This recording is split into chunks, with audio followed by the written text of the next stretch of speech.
Olotambo International Airport idapanga posi pa peji pawo amanena kuti bizinesi ikuvuta chifukwa cha March and March.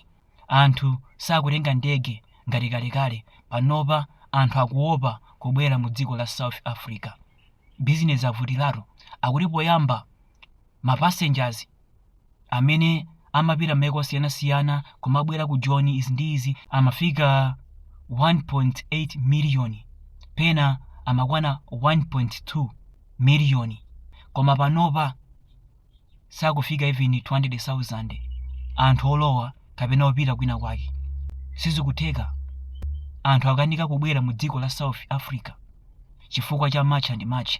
Ali panopa anthu amene akulowa mu dziko la South Africa kapena kuti kupita ku maiko ena ake kuchoka mu South Africa amakwana mwina 34,000, nthawi zina 28,000. Panopa dziko la South Africa likuvutika ku nkhani za mayendedwe ndi zokopa alendo.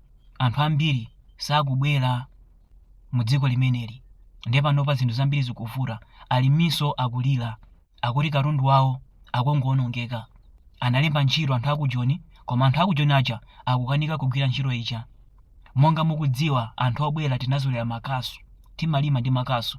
Ndiye ku Joni amagwisa ntchito matrekta zimene zija, amatipasa zimene zija ndi cholinga choti tizigwisa ntchito polimira.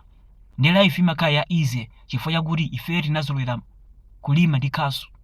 Ndi anthu aku Joni sadziwa kulima ndi kasu, chimene amaziwa tractor igwira ntchito. Ndi tractor ija akamayigwisa ntchito kwa tsiku lonse amaona ngati kuti akuvutika, amaona ngati akugwira ntchito kwambiri, pamene munthu wobwera akampasa tractor ija kwa tsiku lonse amaona kuti ntchito ija ndi ya easy chifukwa chakuti anazolera kasu. Ndi mmene athamangisamo anthu ambiri akudandaula, makamaka azilimi akuti anthu amene ndi aulesi, anthu amene sadziwa kugwira ntchito bwino ndi zimene akukamba. Ndi anthu ambiri akudandaula kwambiri.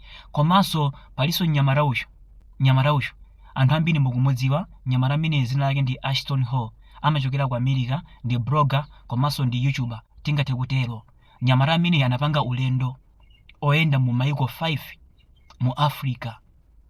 Anapita ku Nigeria, anapita ku Cameroon, anapita ku Rwanda kumene wakumana ndi Kagarara. Ndipo Kagararayo wamusankha kukhala Ashton Small, ndi dzina limene amamutchula Kagarara. Mavideo zawo ndabwino ndithu, amapanga limodzi mavideo osiyanasiyana ndabwino ndithu. Ndatapanga zimenezi anabwerera, anapita ku America.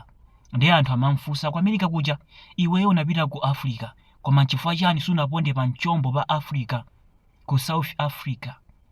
Bwanji sunapondeko? Iye uja ananena kuti dziko limenelo ineyo sindingapondeko, dziko limenelo siloyenera ine. Ndi zimene anakamba. Analikana dziko la South Africa akuti sangapondeko. Monga mukudziwa Ashton Hall ndi mnyamata amene amakonda zopemphera, ndakulitenga dziko ngati limeneli la usatana kwambiri, sanapondemo. Ndi pamene mudziwe kuti anthu ambiri akuyida Jonzi, sakufuna kupondamo, ndipo anthu ambiri azikanika kupondamo chifukwa cha khalidwe limene akuonesa. Mu maiko enaso apanga bani, sakuafuna.